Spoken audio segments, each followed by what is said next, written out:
Jadi Black Claw sudah bangkit kembali ya.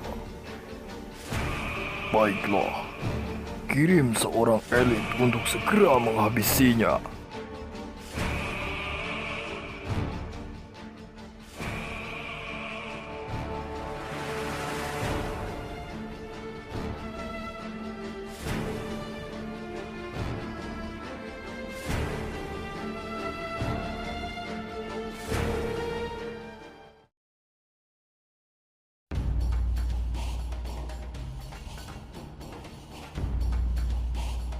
Hei, kau.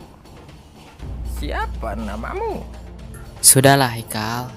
Tidak ada gunanya berbicara dengannya. Kau bisa memanggilku Kid. Hanya itu saja. Baguslah, kalau dia bukan seorang idiot yang tidak mengerti arti pertemanan.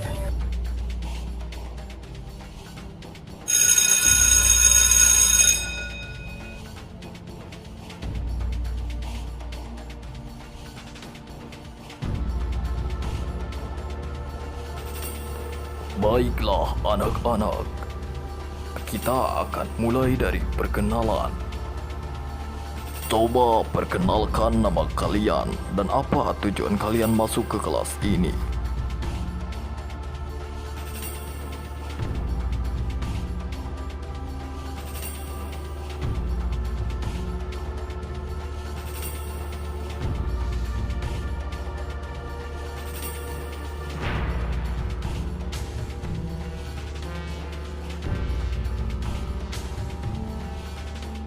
Namaku Res. Aku masuk ke kelas pahlawan bukan karena keinginanku, tapi ada sesuatu yang harus kudapatkan dengan bergabung ke kelas ini. Namaku Haikal. Aku masuk ke sini untuk menjadi pahlawan yang kuat. Namaku Rio. Aku berada di sini karena jalur rekomendasi. Dan yang terakhir, siapa namamu? Namaku Kid.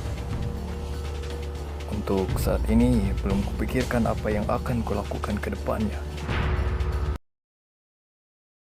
Baiklah, pertama-tama mungkin aku akan membahas apa itu pahlawan dan apa itu kekuatan. Dan pertama-tama aku akan membahas bagaimana pertama manusia mendapatkan sebuah kekuatan. Dahulu kala di negeri timur, terdapat seorang petani di suatu desa. Ia sering mengeluh karena selalu kelelahan. Sehingga dia pun berharap agar kelak muncul sebuah kekuatan agar bisa mempermudah semua hal yang dia lakukan. Ia pun memutuskan untuk berkelana mencari kekuatan tersebut.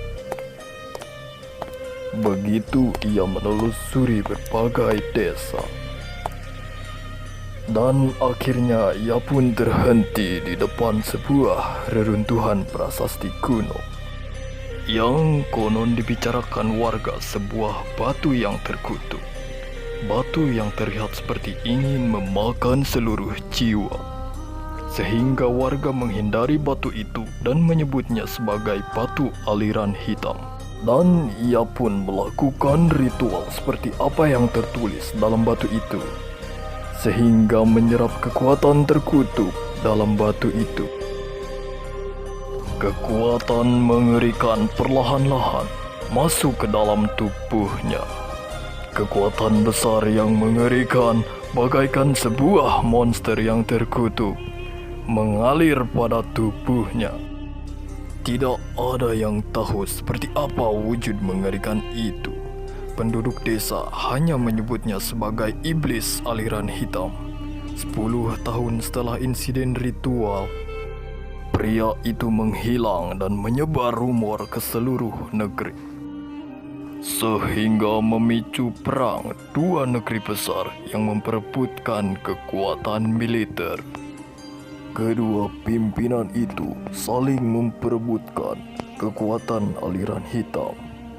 Mereka pun berperang untuk memperebutkan kekuatan tersebut, sehingga timbul banyaknya korban jiwa.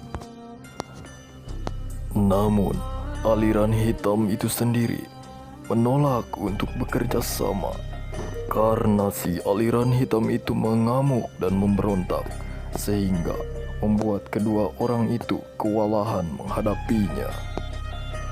Lalu kemudian kedua negara besar itu bersepakat untuk bekerja sama agar bisa menghentikan aliran hitam. Setelah berakhirnya pertarungan yang sangat panjang, akhirnya kedua pemimpin negeri itu berhasil mengalahkan si aliran hitam. Lalu mereka memutuskan untuk menyebarkannya ke seluruh penjuru negeri.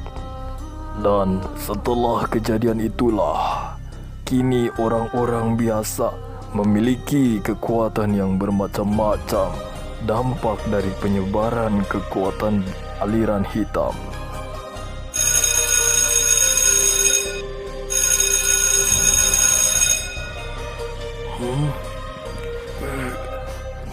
Kenapa harus dilakukan sekarang? Apa mungkin situasinya semakin memburuk? Baiklah, anak-anak, segera berkumpul di lapangan.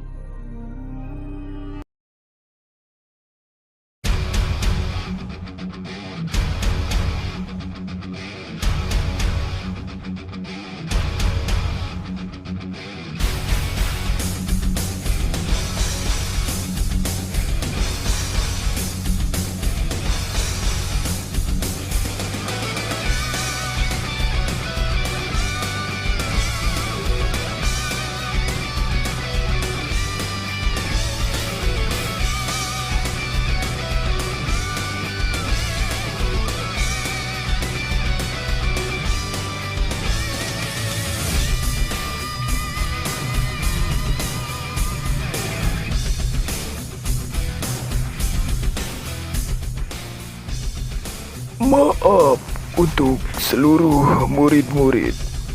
Aku mengumpulkan kalian di lapangan karena ada peraturan baru. Aku di sini ingin menyampaikan bahwa 3 hari ke depan sekolah akan mengadakan acara persaingan antar kelas untuk kelas pahlawan. Pertandingan antar kelas? Bukankah ini terlalu cepat? Gubernur telah melaporkan kepada desa kita agar segera mengirimkan orang-orang berbakat karena di ibu kota kita yaitu Jakarta mulai terjadi banyak tindakan kriminal dari kejahatan. Maka dari itu, aku akan mengadakan acara pertandingan antar kelas, yaitu para siswa harus mendaftar dengan 4 orang masing-masing dari setiap kelasnya. Jika kelasnya menang, maka akan mempercepat kelulusannya. Untuk keberlangsungan acaranya akan dipimpin oleh ketua OSIS kita, yaitu Dharma. Untuk kalian yang ingin bertanya-tanya, tanyakan saja kepadanya. Baiklah, selamat bertemu 3 hari ke depan.